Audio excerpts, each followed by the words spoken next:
Bismillahirrahmanirrahim. Yang saya hormati Bapak Dubes Republik Indonesia, Bapak Muhammad Basri hafizahullah ta'ala. Yang saya hormati para ustadz, para alim ulama, dan yang saya cintai masyarakat Indonesia yang ada di Wakrah ini, saya ucapkan Assalamualaikum warahmatullahi wabarakatuh. Alhamdulillah alladzi bi ni'matihi tatimmus shalihat. Segala puji bagi Allah Jalla Jalaluh yang karena nikmatnya kebaikan-kebaikan menjadi sempurna. Kita bisa datang ke rumah Allah ini itu karena Allah yang menggerakkan hati kita sehingga kita pun bisa melangkahkan kaki ke rumah ini. Kita bisa melaksanakan sholat isya berjamaah itu juga karena kasih sayang Allah kepada kita. Tidak pantas seorang hamba itu merasa telah berbuat baik kepada Allah. Allah mengatakan fala tuzakku anfusakum huwa a'lamu bimanittaqa. Kalian itu jangan sok merasa bersih, merasa baik. Allah tuh lebih tahu siapa di antara kalian yang lebih bertakwa. Allahumma salli wa sallim wa zid wa barik wa an'im ala sayyidina wa maulana Muhammadin wa ala alihi wa ashabihi ajma'in. Ya Allah, semoga salawat, salam, berkah dan nikmat senantiasa Kau curahkan untuk hamba kekasih-Mu, untuk baginda Nabi kita Muhammad sallallahu alaihi wasallam. Ingat, orang yang pelit bukanlah orang yang sulit bersedekah. Orang yang bakhil bukanlah orang yang tatkala melihat fakir miskin dia tidak berbagi. Tapi orang yang bakhil adalah tatkala Nabi kita Muhammad sallallahu alaihi wasallam disebutkan di sisinya dia tidak berselawat kepadanya. Al-bakhil man dzukirtu 'indah falam yusalli 'alaihi. Itu orang-orang yang benar pelit dan bakhil. Duitnya tidak berkurang, hartanya tidak habis, hanya tinggal menggerakkan lisannya berucap sallallahu alaihi wasallam atau Allahumma salli wa sallim alaihi, tapi dia tidak mau. Maka para jamaah, jangan sampai kita menjadi orang yang paling pelit di muka bumi ini. Amma ba'd, tidak bisa saya bayangkan ternyata di Wakrah ada orang Indonesia. Kok bisa sampai sini antum jamaah? Jauh. Kalau sampai Mekah, Medina, saya berpikir memang di situ ada yang menarik gitu. Hati umat manusia di muka bumi ini itu condong ke Mekah. Ya nggak semuanya, karena doa Nabi Ibrahim alaihissalam. Nabi Ibrahim itu mengatakan waj'al af'idatan minan nas tahwi. Jadikan sebagian hati manusia, tidak semuanya, condong ke Mekah. Makanya semua orang itu kepingin ke Mekah, walaupun harus keluar duit banyak. Sekarang ini antrian haji berapa tahun? Di sebagian daerah sampai 20 tahun. Yang berangkat itu bukan orang kaya raya, cuma bukan. Orang yang biasa-biasa aja. Bahkan ada pedagang, Masya Allah, pedagang sayur yang tidak punya toko. Dia hanya gelar, kalau di Arab tuh bahasanya biasanya bastah. Dia gelar, berangkat umroh dan berangkat haji. Kenapa? Karena ada yang menarik. Tapi Di Wakrah ini apa yang menarik jamaah? Antum sampai meninggalkan kampung halaman antum jamaah. Nah, kalau Bapak Dubes ditugaskan beliau, kalau antum kan nggak ditugaskan, karena hati condong ke sini. Sebagian nggak mau pulang, nggak kepingin pulang. Kalau di PHK nangis. Kenapa? Karena anak nggak kepingin pulang. Subhanallah, kau lahir di Indonesia, besar di Indonesia, tapi ketika dipulangkan nggak mau. Nah, ini bermasalah ini jamaah. Laporan sama Pak Dubes, tolong Pak Dubes gimana saya supaya nggak pulang. Kata Dubes, kau Indonesia pulang. Banyak makanan di Indonesia, tenang. Dimanakah engkau berada, Allah akan kasih rezeki. Tema kita pada malam hari ini berkaitan dengan lentera menuju surga Allah Subhanahu wa taala sebenarnya. Dalam hadis riwayatkan Imam Tirmidzi, Rasulullah sallallahu alaihi wasallam bersabda, "Ad-dunya mal'unatun mal'unun ma fiha." Dunia ini terlaknat. Dunia ini terkutuk. Semua yang di dalamnya terkutuk. Kecuali apa? Anak kasih hadiah. Siapa yang mau jawab? Yang tidak terkutuk. Nah, talabul ilm, masya Allah. Oke, kita kasih hadiah. Nah, apalagi yang nggak terkutuk? Apa? Lisan yang berzikir, masya Allah. Udah habis. Nah, fadl, mana yang antum ambil hadiah? Masya Allah. Ahlan wa sahlan, barakallahu fiik. Itu yang antum bawa terkutuk juga kayaknya. Tapi antum bawa, masya Allah. Nah, kata Rasul SAW, ad-dunya mal'unatun mal'unun ma fiha illa zikrullahi wa mawala. Kecuali zikrullah dan semua yang berkaitan dengan ketaatan kepada Allah, itu tidak terkutuk. Karena itu mendekatkan diri antum kepada Allah. Wa alimun au muta'allim. Dan orang yang berilmu atau belajar ilmu itu tidak terkutuk. Maka bapak-bapak, ibu-ibu perlu melihat dirinya. Selama berada di Qatar, aku masuk yang terkutuk atau tidak?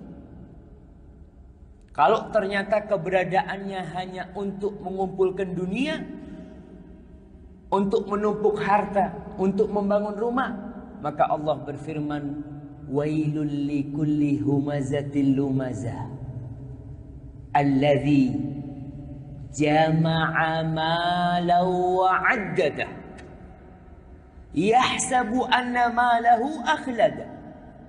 Celaka tuh orang yang suka mengumpat, suka mencela, suka memperolok. Siapa orang yang kayak gitu? Alladzi jama'a malan wa 'addada. Kerjanya ngumpulkan harta. Kalau sudah terkumpul dihitung.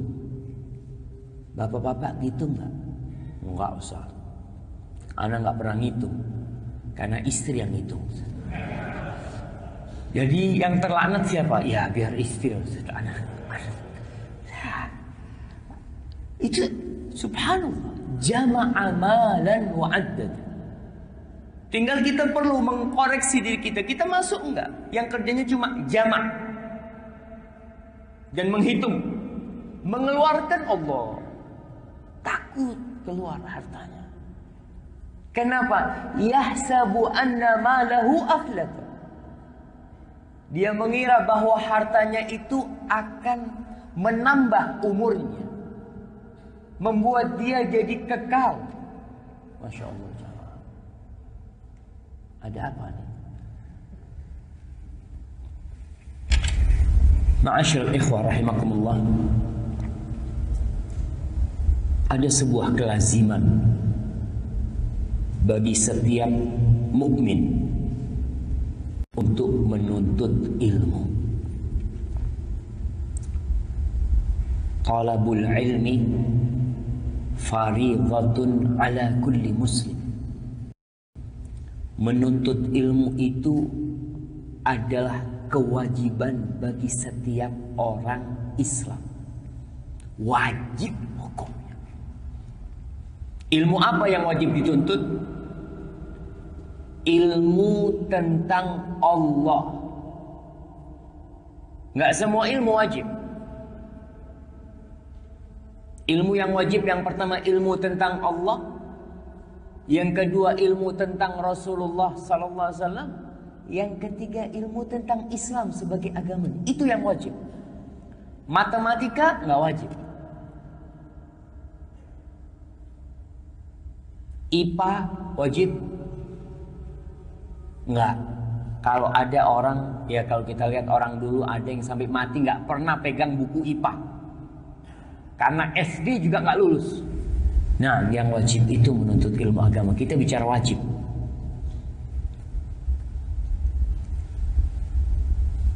Dan ilmu agama pun tidak semuanya wajib. Orang yang ingin berangkat haji wajib belajar tentang haji. Kenapa di Indonesia pemerintah mengadakan manasik haji? Karena wajib tuh orang-orang mau berangkat haji harus tahu haji itu ngapain. Jangan sampai orang itu berangkat haji tidak tahu haji itu melakukan apa. Memang ini termasuk PR buat bangsa kita. Banyak yang berangkat haji itu orang sudah sepuh. Sehingga ada yang tidak bisa bahasa Indonesia. Ketika ditanya, "Bapak gimana? Udah tahu rukunnya haji?" Wallahu a'lam. Saya ikut apa kata Ustaz. Ustaznya kesasar, ikut kesasar. Ustaznya pertama juga berangkat haji. Sebagian ustaz itu belum pernah berangkat haji, baru pertama berangkat haji. Dan bisa dibayangkan, satu kloter ustadznya berapa? Satu jemaah. Satu kloter itu 300 lebih, ada yang sampai 400. Ustadznya cuma satu. Apa bisa ustadznya membimbing semua jemaah? Nggak bisa. Makanya setiap muslim harus belajar. Antum kalau punya orang tua mau berangkat haji, privat orang tua. Ajarin, Pak, ini Pak, saya ajarin. Jadi kalau bapak terpisah dari rombongan, bapak tahu apa yang harus dilakukan. Haji itu gampang. Islam ini nggak ada yang susah. Haji itu niat. Kita bicara umroh dulu lah. Niat, tawaf, sa'i, tahallul, selesai. Ustaz, kalau nggak baca apa-apa sah. Orang kalau tawaf 7 keliling, diem doang, sah nggak? Sah. Tapi itu yang penting dia sudah tahu nih, rukunnya mana. Soalnya kalau rukunnya ditinggalkan, walaupun bacaannya fasih, nggak sah. Orang tawaf cuma 6 kali. Tiap tawaf dia baca surat Al-Baqarah. Nggak sah. Itu pentingnya menuntut ilmu. Para jamaah rahimakumullah, dalam urusan dunia saja ilmu itu penting.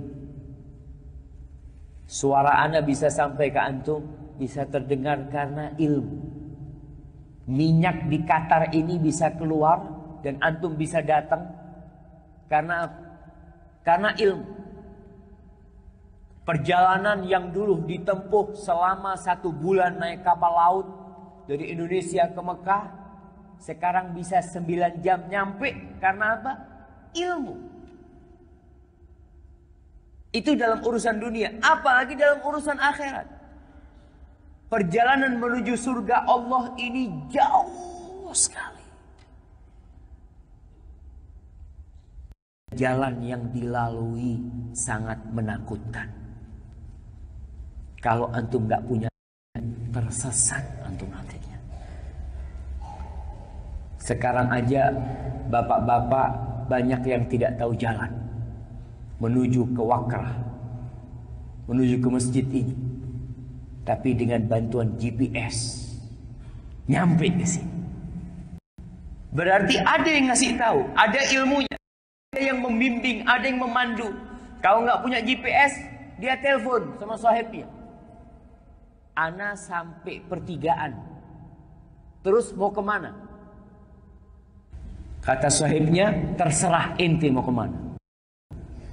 Kira-kira mau kemana dia? Ana jangan main-main antum. Ana mau ikut kajian. Kata dia. Ya terserah antum. Kalau nggak ada yang ngasih tahu dia, nggak sampai dia. Begitu pula kita. Kalau kita nggak punya ilmu, nggak bakal sampai ke pintu surga, nggak bakal. Ma'asyil ikhwah rahimakumullah. Al-Imam Al-Bukhari dalam kitabnya, apa judul kitabnya Imam Bukhari? Sahih Bukhari. Yang ana mau tanyakan, ana hadiah. Kapan Imam Bukhari mati? Jamaah, tuh Imam Bukhari mati kapan? Dan sampai hari ini umat Islam tetap pakai bukunya. Banyak orang yang mati kemudian hilang. Tapi Imam Bukhari sampai hari ini masih hidup bersama kita. Jamaah,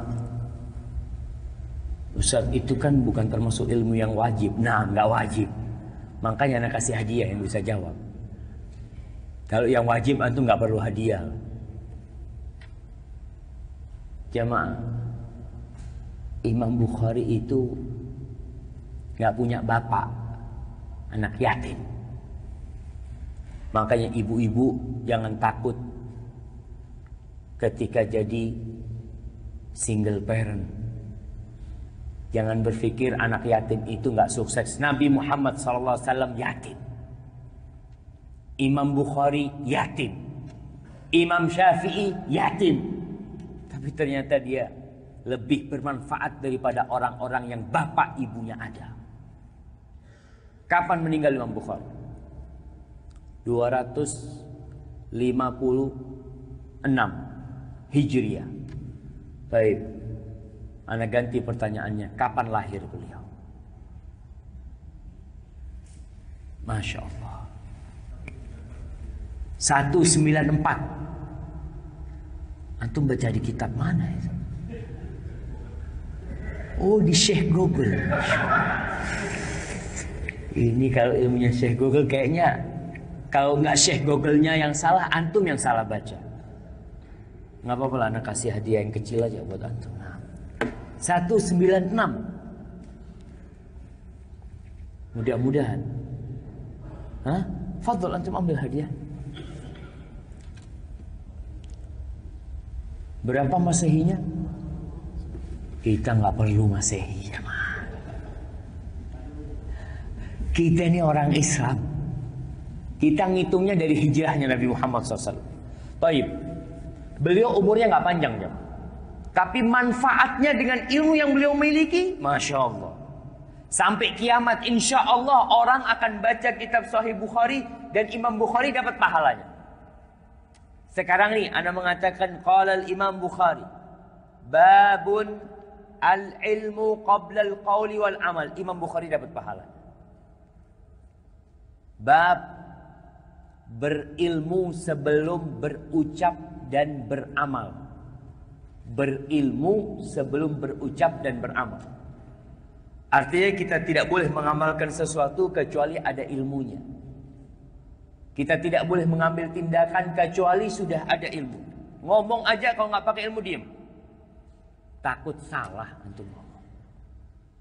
Lalu beliau menyebutkan firman Allah di surat Muhammad ayat 19. Surat Muhammad sallallahu alaihi wasallam, fa'lam annahu la ilaha illallah wastaghfir li dzambi. Fa'lam, ketahuilah, ilmu dulu. bahwa dia adalah la ilaha illallah. Kita di negeri kita, ya kesian banyak masyarakat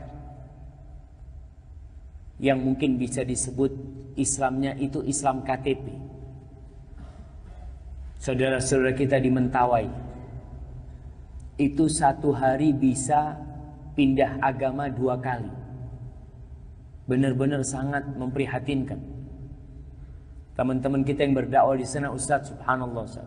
Pagi kita datang, kita bagi-bagi beras, mereka Islam Pak. Sore kalau yang datang dari orang lain pindah agama. Kenapa? Karena dia nggak ada ilmu tentang la ilaha illallah. Dia cuma Islam, ya Islam keturunan. Ya kayak kita ini Islam keturunan. Kalau kita tidak memperbaiki keimanan kita dengan berilmu, kita akan terombang-ambing. Tidak jelas arahnya, khususnya di akhir zaman seperti ini. Di Indonesia ada beberapa sekte yang mengatakan semua agama sama. Padahal enggak.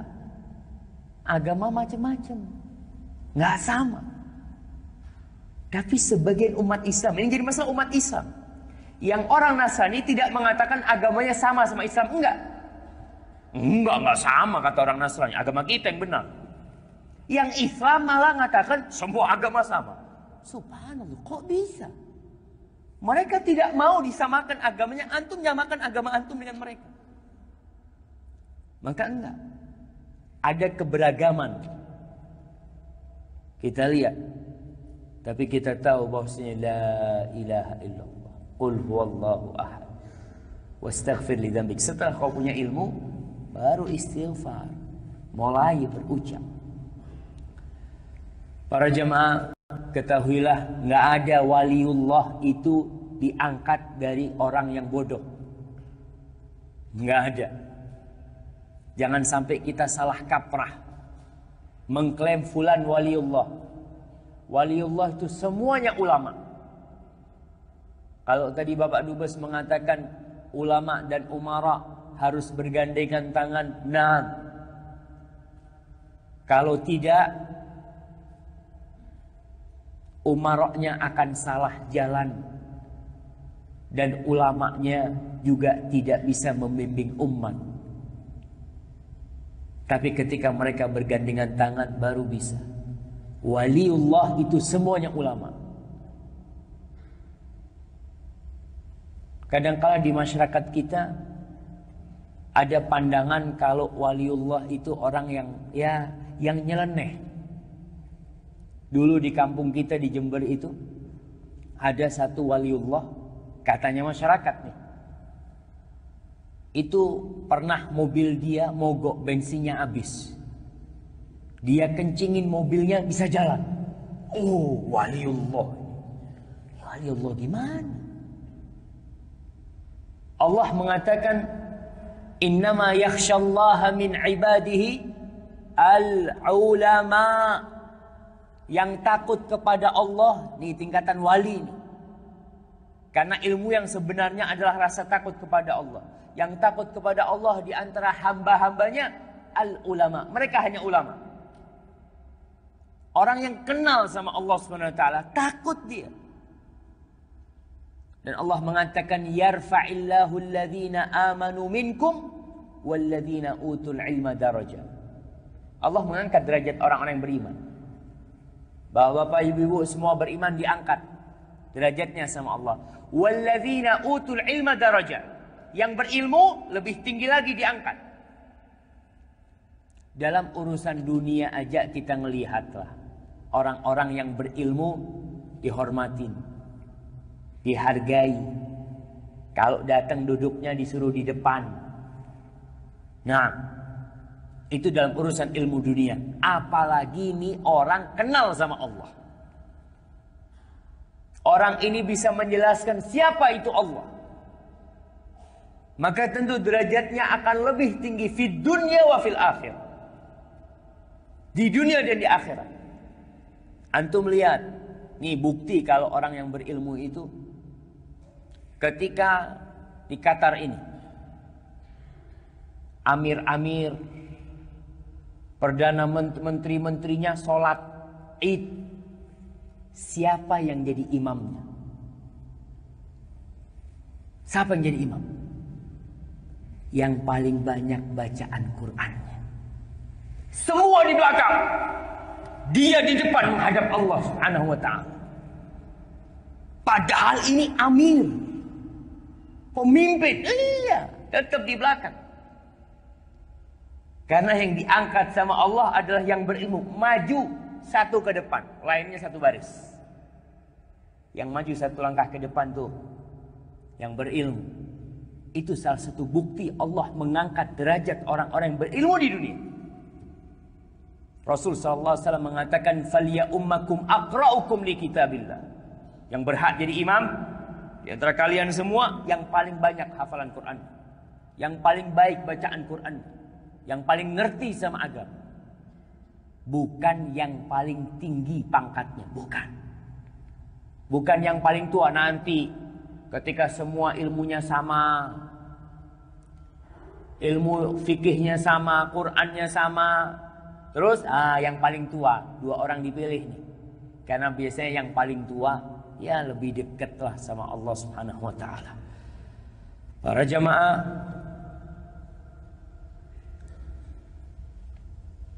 orang-orang kafir itu menilai orang dari penampilan. Dilihat pakai jam merek apa. Oh, sepatunya, Masya Allah, sepatunya 2,5 juta. Jamnya 10 juta. Oh, harganya orang ini berapa? 12,5 juta. Oh, tunggu dulu, jasnya. Antum lihat, jas itu dulu mereknya di dalam.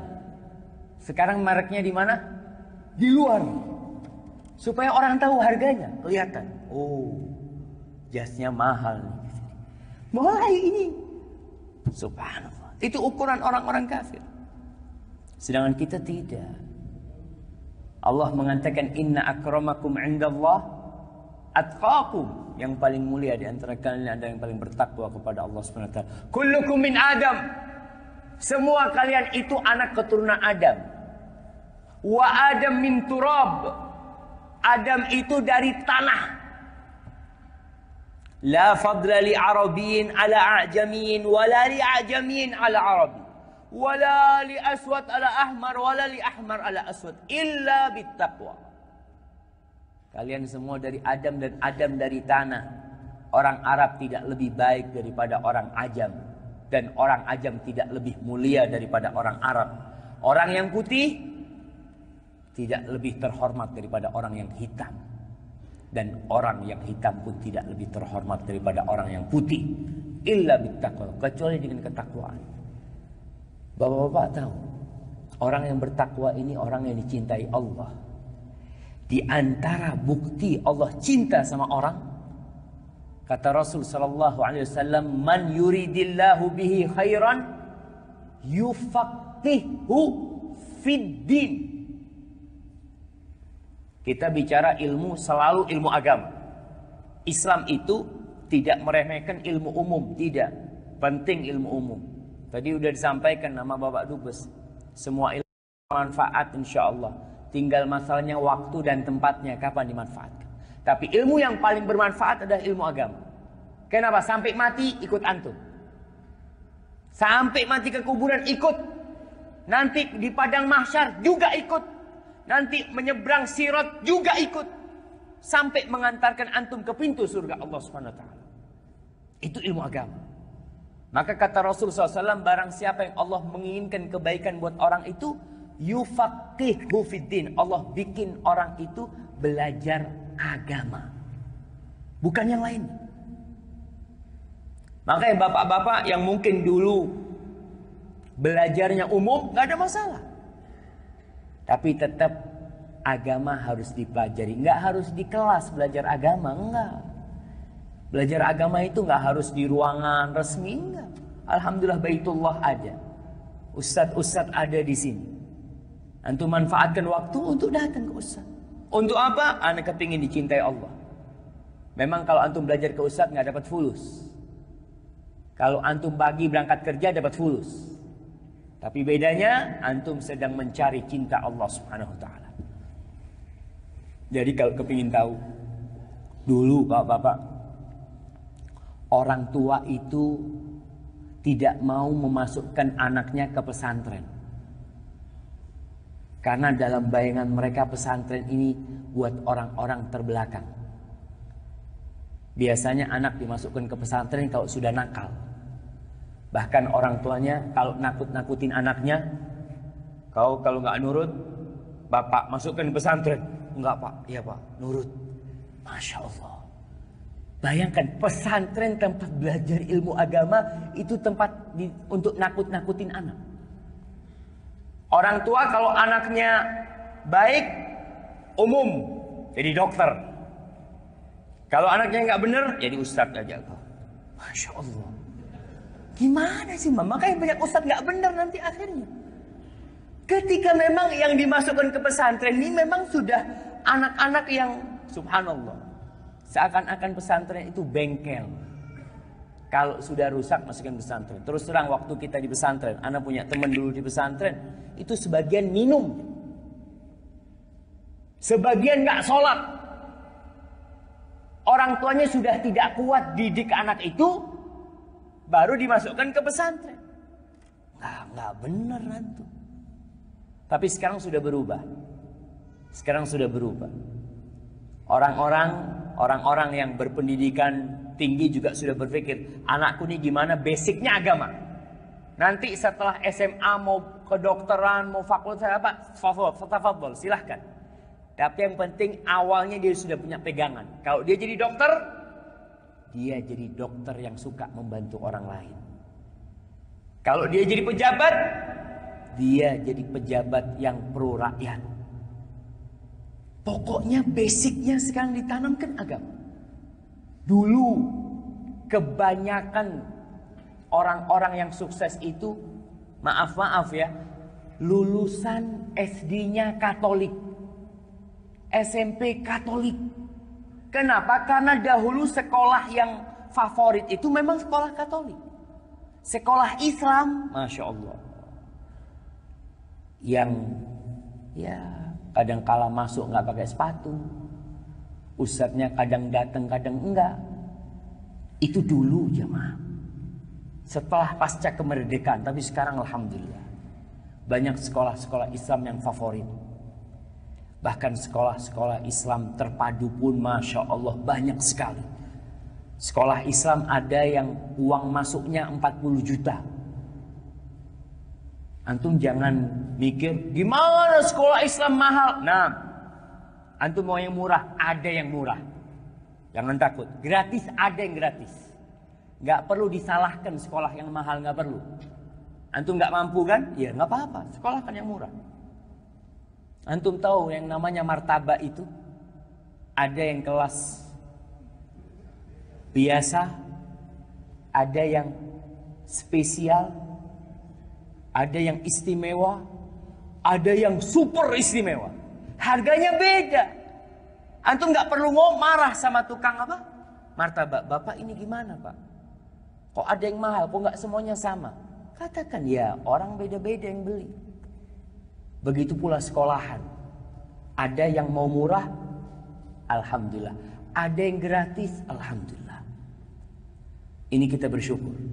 Artinya perkembangan orang-orang Islam yang mau belajar ilmu, alhamdulillah. Sekarang bapak buktinya. Padahal sudah malam, jam berapa nih? Sebagian sudah bersandar sambil kapan selesainya? Ana izin minum dulu ya, bismillah. Alhamdulillah. Para jamaah yang rahimakumullah, ilmu agama pun yang dimaksud adalah Al-Quran dan Sunnah. Kenapa? Karena itulah yang akan mengumpulkan umat manusia. Kita kadangkala berpecah belah gara-gara nggak kembali kepada Al-Quran dan Sunnah. Dalam hadis yang diriwayatkan Nasa'i, Rasulullah sallallahu alaihi wasallam mengatakan, taraktu fiikum syai'ain ma in tamassaktum bihima lan tadillu ba'di abada. Kitaballahi wa sunnata rasulih sallallahu alaihi wasallam. Aku telah meninggalkan buat kalian dua perkara. Kalau kalian berpegang teguh dengannya, niscaya kalian tidak akan tersesat selama-lamanya. Setelah wafatnya Rasulullah SAW, yaitu kitabullah, Al-Quran Karim, dan sunnah Rasulullah SAW. Itu yang perlu kita kaji. Qurannya dibaca. Di Indonesia ribut masalah Al-Ma'idah 51. Padahal Al-Ma'idah 51 itu dari dulu ada. Namun bapak-bapak yang di sini saya yakin sebagian tidak tahu kalau ada Al-Ma'idah 51. Ada.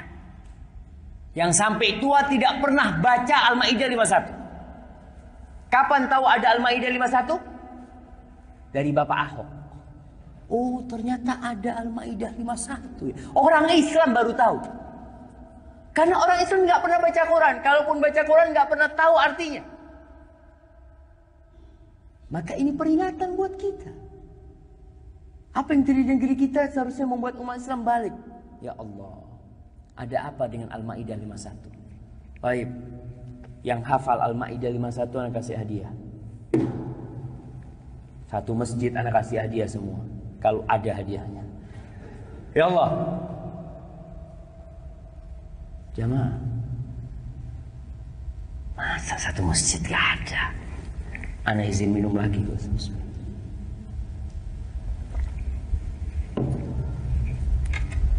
Jamaah,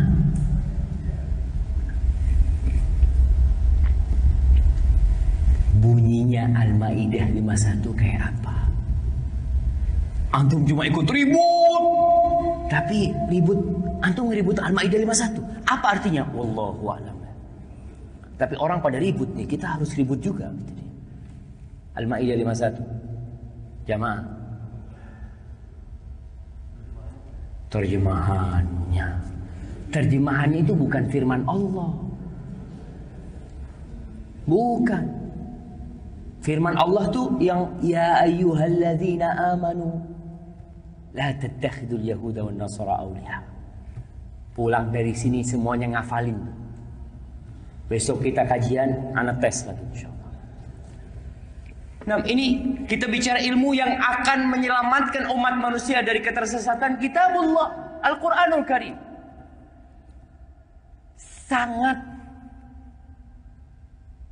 Sangat memalukan jemaah. Ketika seorang hamba tersesat padahal dia bawa alamat. Artinya dia itu bawa alamat, dia itu bawa GPS, dia itu bawa peta, dia itu bawa apa? Yang untuk penunjuk arah itu. Kompas. Lalu dia, Bapak kok bisa tersesat? Padahal semuanya ada. Kita ini punya Quranul Karim dan semuanya Allah jelaskan. Wa kulla syai'in fassalnahu tafsila. Udah semuanya Allah jelaskan. Tapi bisa tersesat. Karena ada yang sampai umur 50 tahun belum pernah hatam Al-Quranul Karim. Sudah Ustaz hatam. Artinya belum. Antum sudah baca buku ini. Antum kuliah di Amerika, kuliah di mana, kitabnya besar-besar. Antum hatamkan tuh kitab-kitab. Quran nggak pernah. Kenapa? Karena tidak diujikan di sekolah antum. Padahal ini nih bekal antum jamaah. Kita tahu halal haram dari mana? Al-Quranul Karim. Kita tahu yang buruk dan yang baik dari mana? Al-Quranul Karim. Kita tahu mana yang hak dan mana yang batil dari mana? Al-Quranul Karim. Ada orang Islam beli buku. Judul bukunya Mencari Tuhan. Tulisannya Karen Armstrong. Ana ngomong, Bang, abang beli buku ini sudah selesai baca Quran? Belum Ustaz. Subhanallah. Tersesat kebanyakan umat Islam karena petunjuk yang di depan dia nggak dipakai. Dia cari yang lain. Maka ingat, ilmu yang kita masuk adalah Al-Quranul Karim dan Sunnah Rasul SAW. Beli Quran terjemahan. Beli paling enggak kitab Sahih Muslim atau Sahih Bukhari terjemahan. Baca kitab.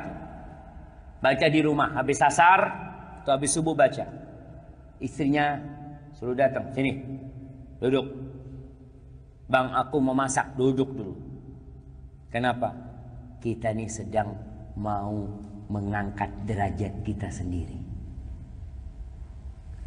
Rasulullah SAW bersabda, "Man salaka tariqan yaltamisu fihi ilman, sahhalallahu lahu bihi tariqan ilal jannah." Barang siapa yang meniti jalan menuntut ilmu, maka Allah akan mudahkan bagi dia jalan menuju surga. Wa innal malaika la tadau ajnihataha li talibil ilm ridwan bima yasna. Malaikat-malaikat, kita tahu malaikat itu makhluk yang mulia yang tercipta dari cahaya dan tidak pernah berbuat dosa. Malaikat itu sekarang sedang meletakkan sayapnya di majlis-majlis ilmu. Ridha atas apa yang antum lakukan. Antum datang meninggalkan rumah antum. Antum mungkin ngantuk tapi dipaksa datang. Kenapa? Aku ingin menuntut ilmu. Malaikat itu ridha dengan perbuatan orang yang menuntut ilmu. Wa innal alim la yastaghfiru lahu man fis samawati wa man fil ard. Sesungguhnya yang di langit dan di bumi itu berdoa memohonkan ampun untuk para ulama. Untuk orang yang berilmu. Antum dapat ilmu, itu yang di langit dan di bumi memohonkan ampun untuk antum. Hatta al-hitan fil ma' wa fi riwayatin hatta an-namla fi juhriha. Sampai ikan-ikan di lautan itu berdoa. Subhanallah. Antum kalau lihat ke pasar ikan, antum pegang ikan, antum pegang ekornya. Subhanallah, ini ikan mendoakan ana. Kalau ana belajar ilmu. Hatta namla fi juhriha, semut-semut di lubangnya itu mendoakan kebaikan. Kenapa jemaah? Kok ikan ini mendoakan orang yang berilmu? Kok tidak mendoakan orang yang ahli ibadah? Ana kasih hadiah. Fadhal.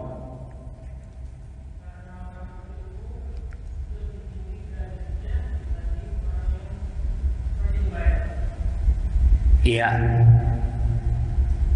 Iya. Nggak apa-apa lah kasih hadiah. Baik. Ya jawabannya hampir benar. Mana tadi yang menjawab? Nah, antum.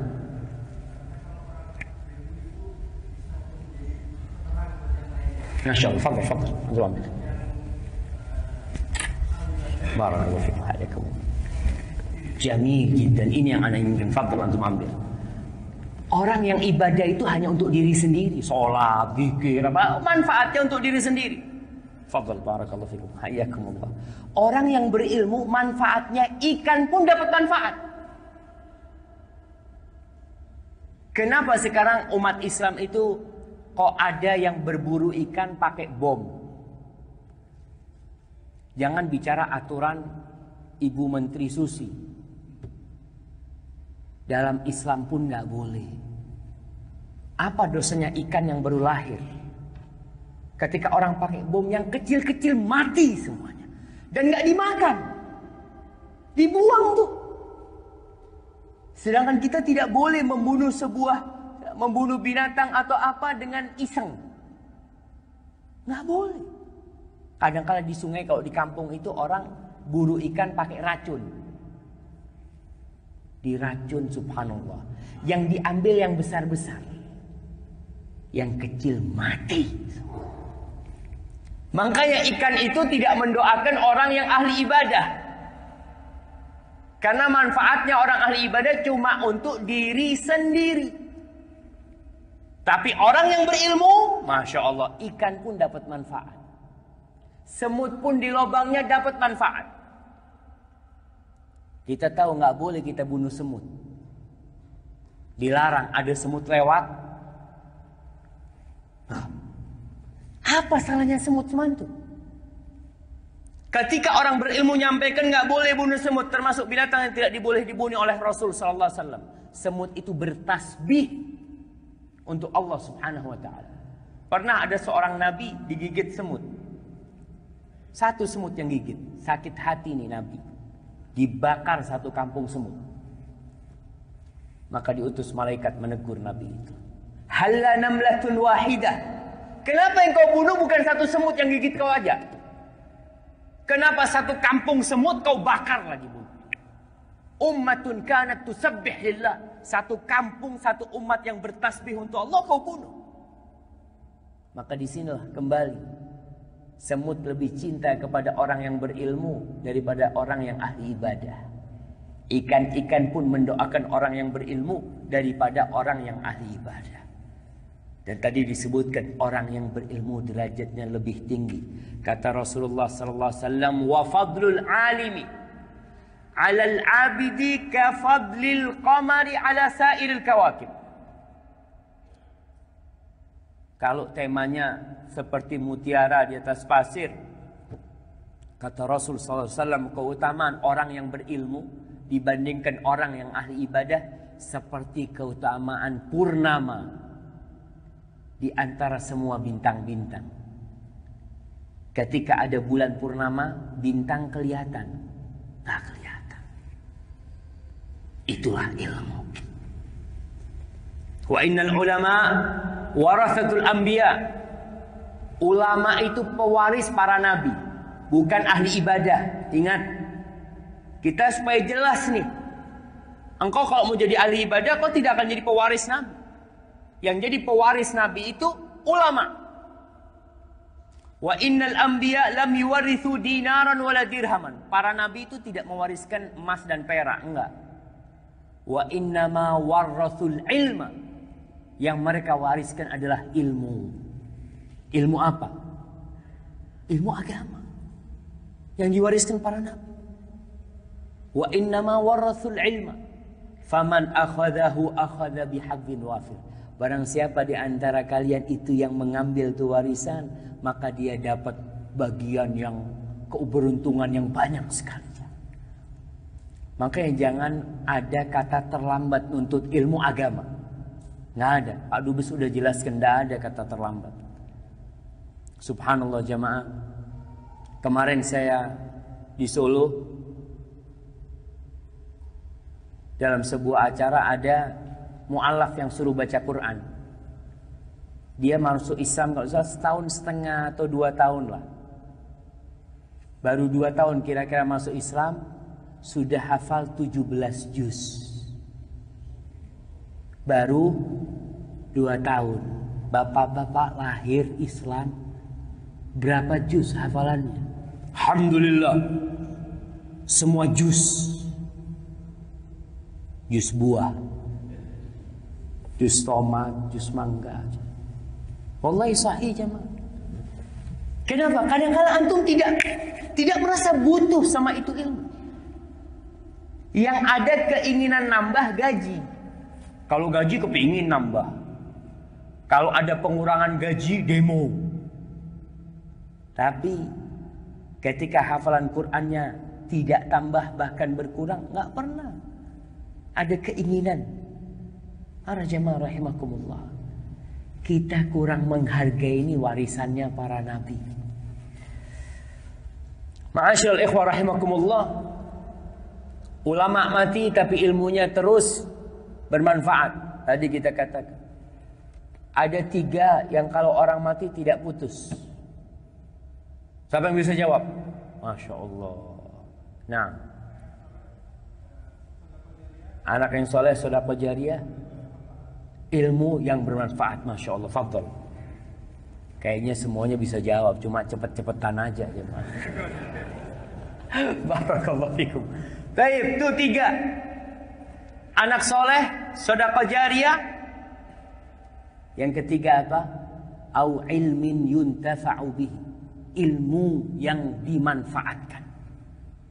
Ilmu yang dimanfaatkan ini umum. Walaupun tentunya ilmu agama akan lebih besar. Tapi kalau ada orang ngajari anaknya, ngajarin sohibnya buka bengkel, diajarin, tuh ilmu bermanfaat. Sampai mati dapat ilmu. Orangnya udah mati, pahalanya terus. Makanya bapak-bapak harus berpikir, orang yang cerdas itu biasanya yang senantiasa memikirkan masa depan. Kenapa orang tua dulu itu senang kalau anaknya jadi pegawai negeri? Kenapa? Pensiun kan? Cuma itu. Ada jaminan masa depan. Artinya nak, kau nanti kalau ya berhenti sudah enak, senang. Itu orang yang cerdas. Tapi orang yang lebih cerdas ada yang berpikir, ketika dia sudah di kuburan nggak kerja, tidur di sana, entah dapat azab atau nikmat, Allahu a'lam, tapi ada pahala yang terus sampai kepada dia. Terus, ini orang yang lebih cerdas. Mati nggak bisa sholat, nggak bisa sedekah, nggak bisa beramal, tapi ada pahala yang terus nyambung. 3 tuh. Salah satunya adalah ilmu yang bermanfaat. Para jamaah, kehancuran umat ini ketika ilmu pergi. Ketika ilmu agama, kita bicara ilmu agama diremehkan, hancur umat ini. Dalam hadis riwayatkan Imam Bukhari dan Muslim, Abdullah bin Amr bin As berkata, sami'tu Rasulullah sallallahu alaihi wasallam yaqul, aku mendengar Rasulullah sallallahu alaihi wasallam bersabda, innallaha la yaqbidul ilma intiza'an yantazi'uhu min qulubir rijal. Allah itu tidak mencabut ilmu sekaligus dari hati orang, tahu-tahu semua orang nggak ngerti apa, enggak. Wa innama yaqbidul ilma biqabdil ulama. Allah mencabut ilmu dengan mencabut nyawanya para ulama. Hatta idza lam yabqa aliman aw lam yubqi aliman. Sehingga tatkala tidak ada orang yang alim, ittakhadhan nas ru'usan juhala. Nih, ini penyakit. Ketika nggak ada yang berilmu, orang akan cari pemimpin, akan cari ustadz, akan cari guru yang nggak tahu agama. Makanya kadang-kala kita lihat ada tokoh-tokoh di masyarakat itu bukan ahli agama. Oke, kalau ngurusin urusan umum nggak apa-apa. Tapi ini berfatwa dalam urusan agama. Kadang-kala kita melihat orang ini subhanallah belajar di mana, Quran nggak hafal, hadis nggak ngerti, tahu-tahu memberikan fatwa. Gara-gara orang mengangkat dia jadi tokoh. Maka kita harus hati-hati. Ini sebab kehancuran umat. Orang akan mencari tokoh siapa saja. Ada dokter ditokohkan. Orang pada tanya tentang urusan agama. Ketika ditanya urusan agama nggak jawab, nggak enak. Karena apa? Karena cuma ana di sini yang dianggap paling pintar. Lalu dia memberikan fatwa. Ketika itu dia akan menyesatkan. Itu bahaya banget jemaah. Keberadaan ulama ini menyelamatkan umat. Maka antum yang berada di Qatar ini, Masya Allah, ana lihat antum tidak terlalu sibuk. Tidak seperti di Indonesia. Di Indonesia antum harus ke rumah orang tua, silaturahmi ke sana, ke sini, banyak kegiatan. Tapi di sini pagi berangkat kerja, pulang ngapain? Ya nggak ada kerjaan. Nih, gunakan untuk nuntut ilmu. Penghuni neraka itu menyesal ketika mereka di dunia tidak menuntut ilmu. Mereka dikasih tahu, dikasih nasihat, tapi tidak mengamalkan nasihat itu. Di surat Al-Mulk ayat 10 Allah mengatakan tentang penghuni neraka, wa qalu law kunna nasma' aw na'qil ma kunna fi ashabis sa'ir. Andai kata kita dulu itu dengarkan, andai kita dulu itu berpikir, gunakan akal kita, sekarang kita nggak mungkin jadi penghuni neraka. Tapi apa gunanya penyesalan? Ketika sudah selesai semuanya, antum banyak waktu, manfaatkan untuk menuntut ilmu, belajar. Paling tidak, ya kalau tiap pekan, tiap Jumat, di sini tiap minggu apa tiap Jumat?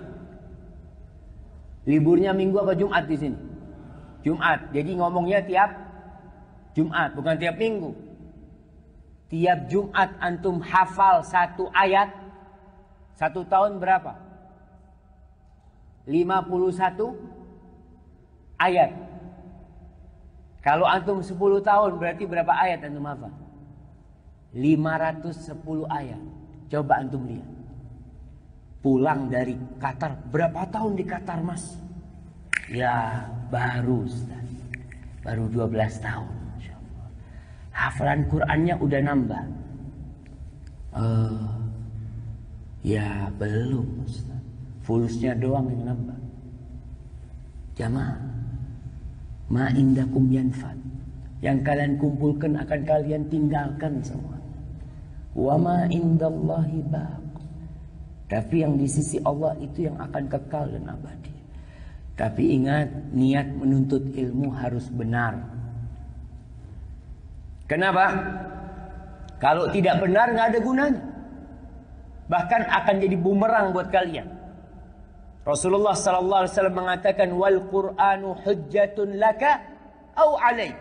Quran itu akan jadi pendukungmu atau dia akan menjadi penuntutmu nanti.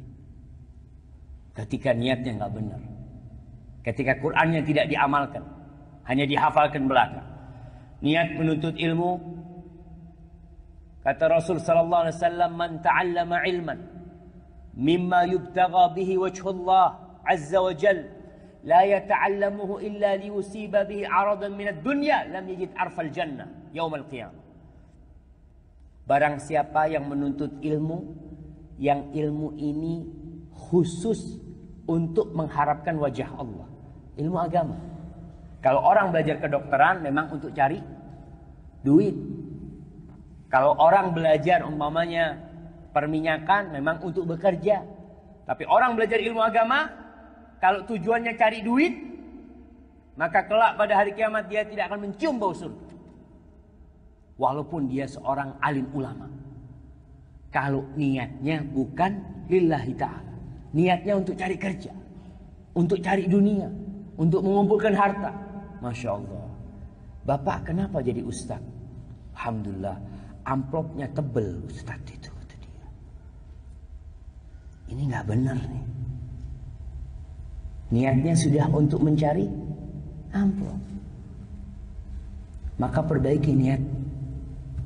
Al-Imam Ahmad mengatakan, talabul ilmi la ya'diluhu syai' idza sahhatin niyah. Menuntut ilmu itu tidak ada yang bisa menandingi. Tidak ada amalan lain yang bisa menandingi. Kalau niatnya benar. Ditanya gimana niat yang benar menuntut ilmu? Yang pertama, yarfa'ul jahla an nafsi. Niatnya itu untuk mengangkat kebodohan dari dirinya. Aku kepingin tahu mana yang Allah cintai dan mana yang Allah benci. Jamaah, kalau kita lihat nih, banyak umat Islam yang terjebak dalam riba. Baik dia itu menaruh uang di bank riba atau dia pinjam. Padahal kita tahu kalau kita taruh uang deposit di bank riba, bank konvensionalnya bukan bank syariat. Walaupun yang syariat pun belum murni syariat, dia berusaha syariat, alhamdulillah. Kita lihat juga BI sudah memberikan kemudahan-kemudahan untuk bank syariat. Dulu bank syariat nggak boleh punya aset. Sekarang lagi ada percobaan BI membolehkan BRI atau BRI syariat untuk membuat perumahan milik BRI. Ini pilot project. Kalau sukses, insya Allah nanti bank syariat boleh memiliki aset. Bukan cuma muter uang dong. Antum, ketika antum naruh uang di bank non syariat, sejatinya antum menjadi pemodal utama bank itu. Bank itu modalnya dari mana? Kalau nggak dari BI, dari nasabah. Dari nasabah. Uang 20 miliar taruh di bank. Ana tidak makan bunganya. Na'udzubillah, haram. Nah, antum tidak makan bunganya, tapi antum fasilitasi bank untuk membungakan uang itu. Antum yang kasih modal. Bank itu kalau dapat duit banyak langsung dia pinjamkan ke sana ke sini. Modal dari siapa? Dari antum. Makanya orang kalau naruh duit di bank banyak itu dikasih fasilitas oleh bank. Sampai ada teman kata dia, "Ana Ustaz, kalau masuk bank itu manajernya turun." bukakan pintu. Kenapa? Karena ternyata dia duitnya banyak di bank itu. Bank merasa berterima kasih karena uang orang ini milih bank itu untuk naruh duitnya. Dan dia bisa memutar. Padahal kita tahu sabda Rasul sallallahu alaihi wasallam dalam hadis riwayat Ahmad, dirhamun riba. Dirhamun riba. Ya'kuluhu ar-rajul wa huwa ya'lamu. Satu dirham riba yang dimakan oleh seorang hamba sedangkan dia tahu itu riba. Asyaddu min 36 zanya. Lebih parah, dosanya lebih berat daripada 36 kali berzina. Kita karena nggak tahu, nggak punya ilmunya, kita biasa. Banyak umat Islam yang biasa, bahkan bingung ketika anaknya tidak mau kerja di tempat riba. Nak, kenapa kau nak nggak mau? Tadi ilmu jemaah. Dengan ilmu kita tahu mana yang Allah cintai dan mana yang Allah benci. Maka kita perlu belajar. Al-Imam Ibnul Qayyim membandingkan, ini yang terakhir. Sebelum kita tutup dengan tanya jawab, Al-Imam Ibnul Qayyim membandingkan antara ilmu dan harta. Supaya bapak-bapak pulang dari sini paling tidak bisa membandingkan. Kata beliau, ilmu itu warisan para nabi. Sedangkan harta itu warisan para raja dan orang-orang kaya. Yang kedua, ilmu itu menjaga pemiliknya. Sedangkan engkau menjaga hartamu. Subhanallah jamaah. Ilmu itu jagain bantu. Dan ilmu itu selalu bersama antum. Masuk kamar mandi, keluar kamar mandi, mau kemana pun ikut. Tapi kalau antum jagain, Masya Allah. HP. Bagaimana penjagaan antum untuk HP? Masya Allah. Kalau ketinggalan, Allah Akbar. Ketinggalan di mana HP-nya? Cari. Nggak ketemu, ya Allah. Tapi ilmu selalu bersama antum. Kita ini kadang-kala jadi budak. Wah, budak dunia kita. Kadang-kala antum ribut sama anak gara-gara anak menjatuhkan HP. Kenapa? Karena ternyata HP itu ada di hati antum, bukan di tangan. Ketika jatuh, pecah, yang pecah bukan HP-nya, hatinya antum. Ada sebagian orang yang mobilnya, Masya Allah, ini bicara harta ya, mobilnya kena garis. Kadang-kala ada anak-anak kampung ya, pegang garis di mobil antum itu. Semalam gak bisa tidur antum. Karena yang terluka bukan mobil antum, tapi hati antum. Itu harta. Beda dengan ilmu. Kemudian ilmu itu bertambah dengan antum amalkan, dengan antum sampaikan. Tapi harta kalau antum belanjakan berkurang. Kemudian ilmu itu akan mengantarkan pemiliknya sampai ke dalam kuburan. Sedangkan harta itu cuma di luar kuburan. Antum dibiarkan masuk kuburan, hartanya pulang. Nggak ikut antum ke kuburan. Kemudian harta itu ya, yang soleh dan nggak soleh dapat harta. Tapi ilmu biasanya hanya untuk orang-orang yang baik. Karena tadi tanda kecintaan Allah kepada hambanya, Allah jadikan dia belajar ilmu. Kemudian orang yang alim itu, para raja membutuhkan dia. Wasahibul mal. Adapun orang yang berharta, yang mencari adalah orang-orang yang nggak punya duit. Tapi orang yang berduit itu butuh sama orang yang berilmu. Ketika dia mau haji, ketika dia mau bagi waris, yang dipanggil siapa? Ulama. Tolong nih, gimana cara membagi warisan ini? Kemudian harta itu biasanya akan membuat antum lupa kepada akhirat. Sedangkan ilmu mengingatkan antum kepada akhirat antum. Dan masih banyak yang lainnya, tapi mungkin itu yang kita kaji pada kesempatan kali ini. Jamaah rahimakumullah, semua terserah padamu. Bapak-bapak mau pulang dari Oman ini tambah ilmu atau tidak itu terserah. Ada temen nih jamaah sekolah di Amerika, ambil PhD teknik listrik di Amerika nih. Pulang dari Amerika dia jenggotan. Orang tuanya bingung. Kau sekolah di mana kau? Katanya ke Amerika. Kata dia, iya, tapi kok kayak gini jadinya, kata dia. Ya, anak belajar di sana. Selain dia belajar teknik, ternyata dia sudah ngaji di Islamic Center. Dia belajar. Dia tahu mana yang sunnah. Dia tahu mana yang cintai Allah. Dia tahu mana yang diharamkan.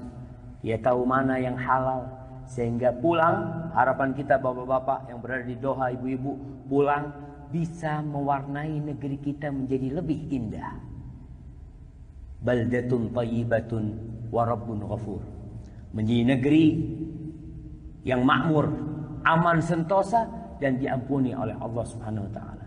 Kenapa? Karena antum pulang bukan hanya bawa fulus, tapi pulang juga bawa ilmu. Pulang ke kampung ngajar ngaji, Masya Allah. Itu yang diharapkan jamaah. Negeri kita harus dibangun dengan ilmu, bukan hanya dengan semangat. Orang yang semangat tanpa ilmu kadangkala kebablasan. Munculnya sekte-sekte yang ngebom sana, ngebom sini karena nggak punya ilmu. Ilmunya separuh-separuh dan sangat membingungkan jamaah. Mereka orang-orang yang basic ilmunya rendah, tahu-tahu mengklaim dirinya sebagai orang yang ingin memperjuangkan Islam dengan ngebom sana, ngebom sini, dan ini terjadi. Sampai di Mekah dan Madinah pun terjadi. Bayangkan, di Madinah itu ada orang yang membunuh tentara-tentara dan polisi. Bom bunuh diri. Pada bulan Ramadan. Kok bisa itu terjadi? Ilmu nih. Gak punya ilmu, punya semangat. Anak lulus SMA, karena orang tuanya tidak pernah mengajarkan ilmu, akhirnya disuntik, dicuci otaknya, dikasih beberapa prinsip, berangkat dia. Tapi kalau kita punya basic ilmu yang kuat, ketika masuk tuh pemikiran nyeleneh, kita sudah punya saringannya. Anak kita sudah bisa memilah dan memilih. Hadza wallahu a'lam bishawab. Sallallahu ala nabiyyina Muhammad wa ala alihi wa sahbihi wasallam. Ana serahkan kepada Ustaz Isnain. Falyatafaddal mashkuran ma'juran.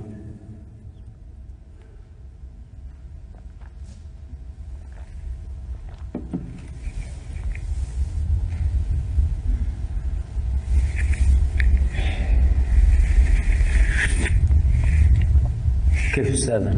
Ana lihat sudah pada merem-merem semua Ustaz. Ana lihat yang masih seger cuma Pak Dubesnya, insyaallah. Nah, yang punya pertanyaan dulu di sini nih kita utamakan, silahkan. Nanti di ini ada nggak? ada. Dibaca aja lah.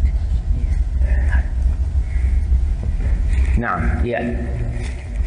Ini ada pertanyaan. Karena umur sudah di atas 40. Ilmu agama apa yang harus dipelajari dulu?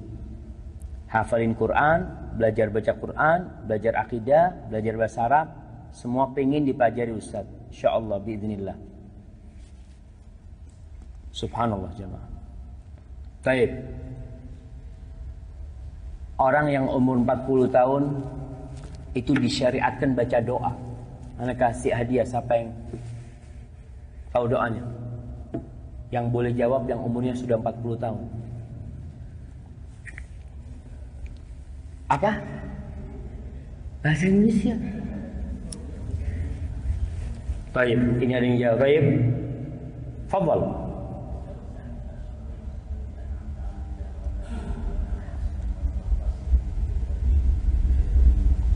Masya Allah, ini doanya jamaah di surat Al-Ahqaf ayat 15. Allah mengatakan orang itu kalau sudah sampai umur 40 tahun puncak masa muda. Jadi kalau antum lihat Nabi diutus umur 40 tahun. Pengikut Nabi itu di bawah 40 tahun. Abu Bakar 38 tahun, Umar 27 atau 28 tahun, Utsman juga segitu, Ali masih belasan tahun. Kemudian sampai puncaknya, hatta idza balagha ashuddahu wa balagha 40 sana, qala rabbi auzi'ni an ashkura ni'mataka allati an'amta 'alayya wa 'ala walidayya wa an a'mala salihan tardah wa aslih li fi dzurriyyati inni tubtu ilaika wa inni minal muslimin. Baca tuh di surat Al-Ahqaf. Taib, siapa antum dapat hadiah? Ana mau kasih hadiah lagi. Siapa yang ketika umur 40 tahun baca doa itu? Ketika umur 40, ingat 40 tahun Hijriyah jemaah. Semua kalender yang ada di Al-Quran itu Hijriyah, pakai hitungan rembulan. Nggak ada yang pakai hitungan matahari. Bahkan kalau antum tahu sampai hari ini Israel jemaah, hitungannya itu pakai rembulan. Sehingga hari rayanya orang-orang Israel itu berpindah-pindah. Seperti kita umat Islam. Ramadan bulan Juli, nanti ganti bulan Juni, nanti ganti bulan ini. Seperti itu pula di Israel sampai hari ini. Mereka pertahankan hal itu. Karena memang semua agama ini, Islam ya, semua agama yang dari Allah SWT, kalendernya pada hakikatnya pakai rembulan. Tidak pakai matahari. Baik, siapa yang ketika umur 40 tahun baca doa itu? Jamaah. Itulah, Ustaz, ana baru tahu sekarang. Masya Allah, antum umur berapa sekarang?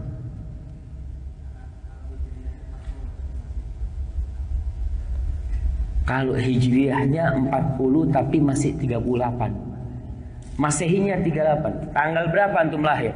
Hijriahnya. Gimana antum mau baca doa itu kalau lupa sama hijriahnya? Kira-kira, jangan kira-kira aja mah. Nah, jangan kira-kira. Boleh kita itu memang menghafal tanggal lahir kita.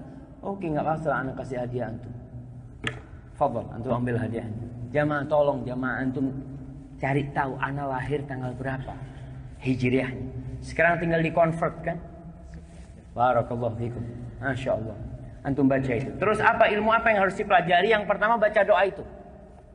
Baca doa itu dan cari tahu artinya nih apa. Jadi orang kalau sudah sampai umur 40 tahun itu dia berada di persimpangan jalan. Dia harus milih. Milih mau kemana terserah. Kalau orang umur 40 tahun belum berubah jadi lebih baik, maka susah dia akan berubah. Itu waktu engkau berubah dirimu. Targetmu sekarang masih dunia? Enggak. Sudah dirubah. Kalau tujuannya akhirat, ilmu apa yang pertama harus dipelajari? Yang berkaitan dengan Allah Subhanahu wa ta'ala. Kau harus kenal Allah. Dari mana mengenal Allah?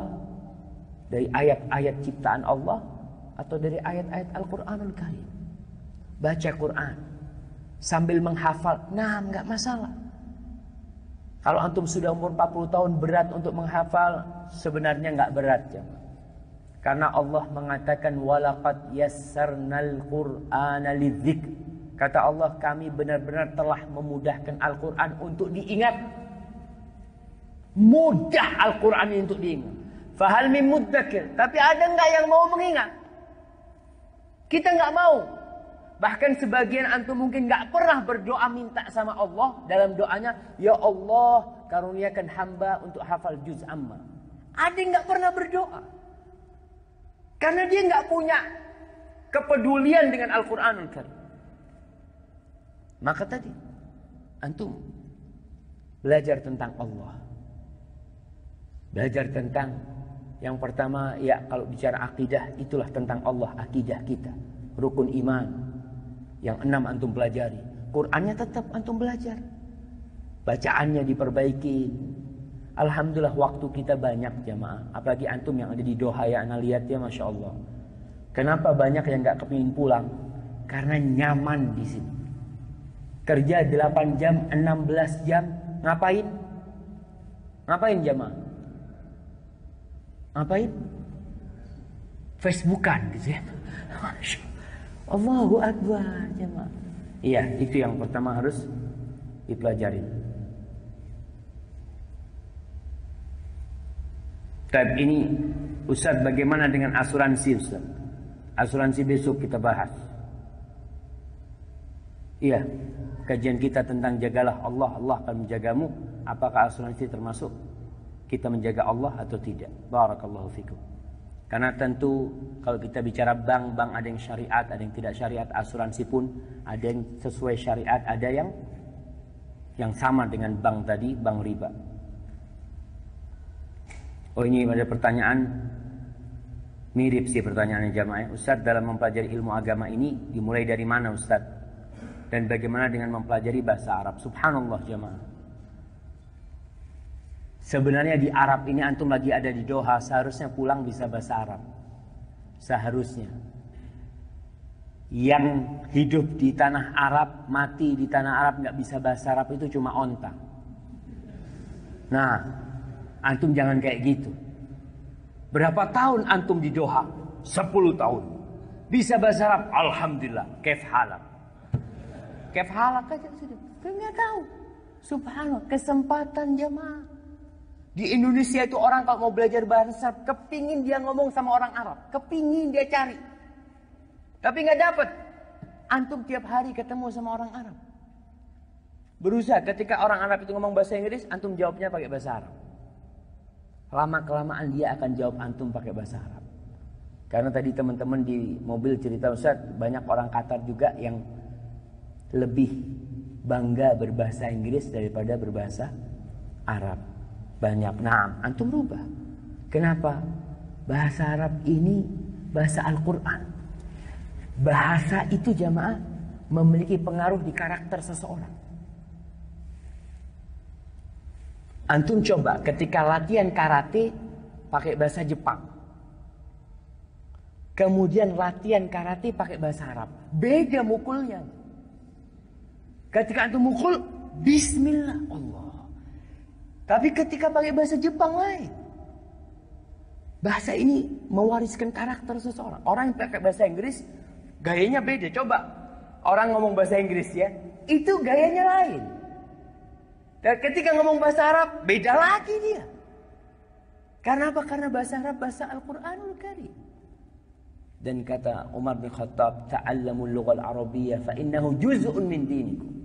Kalian belajar bahasa Arab tuh, itu bagian dari agama kalian.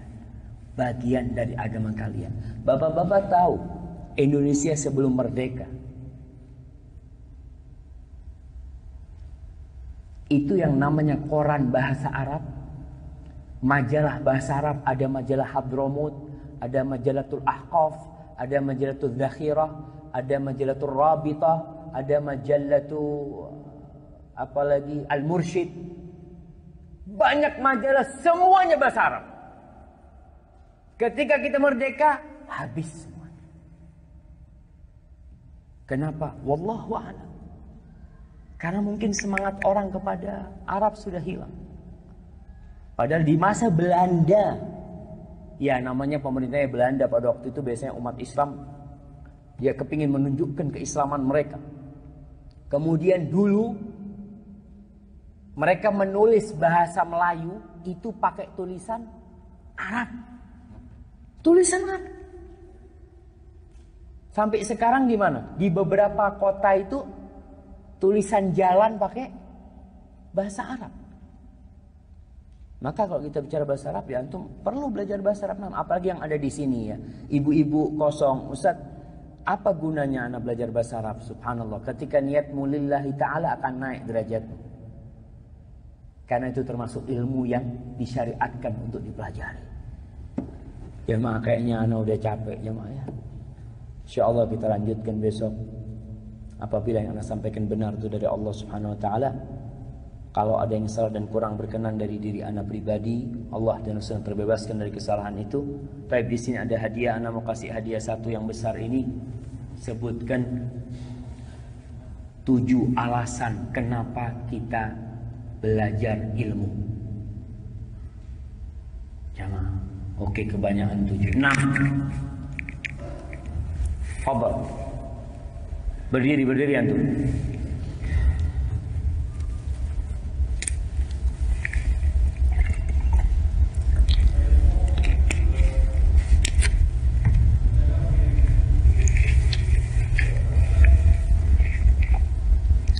Ini bukan perbandingan ilmu dan harta.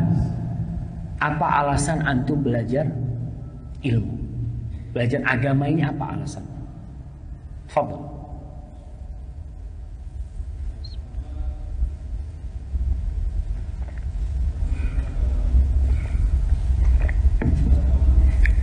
Pertama, kurang jelas. Berdiri. Karena perintah agama. Taib. Yang kedua,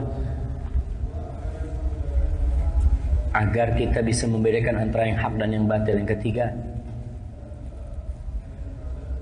ilmu itu mengangkat derajat seseorang.